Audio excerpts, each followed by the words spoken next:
Bonjour Jean, bonjour à tous. Un seul titre, un seul développement à interactualité ce matin, en ce 3 mai, journée internationale de la liberté de la presse.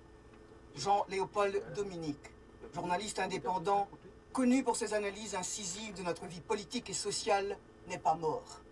Les rumeurs de son assassinat le 3 avril dernier, sous les balles d'un tueur stipendié par des individus riches et puissants, se sont révélées fausses.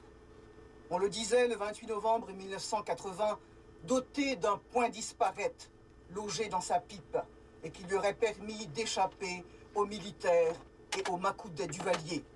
Selon une source généralement bien informée et qui a requis l'anonymat, ce point disparaître aurait de nouveau agi, puisque Jean-Léopold Dominique a été aperçu vivant, à Plaine de Léogane, portant ses jeans élimés, ses chaussures de toile et sa casquette de cuir noir.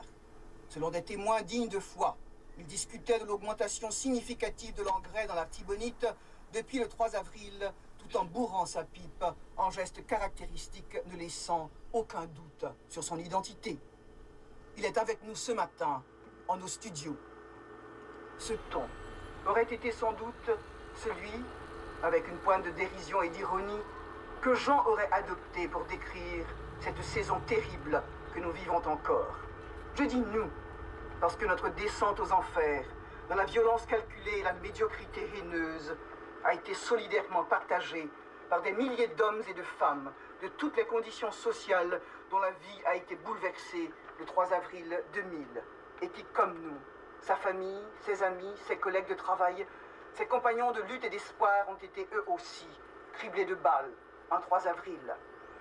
C'est pourquoi je ne dirai pas merci aujourd'hui à tous ceux qui nous ont manifesté leur solidarité agissante, le feu que Jean portait en lui et qui animait quotidiennement ici à Radio Haïti notre vie quotidienne. Il l'avait, comme Prométhée, volé à ces dieux auxquels, paradoxalement, il ne croyait pas. Oui, Jean-Léopold Dominique, homme libre, citoyen de cette terre déchirée, est vivant. Bonjour Jean.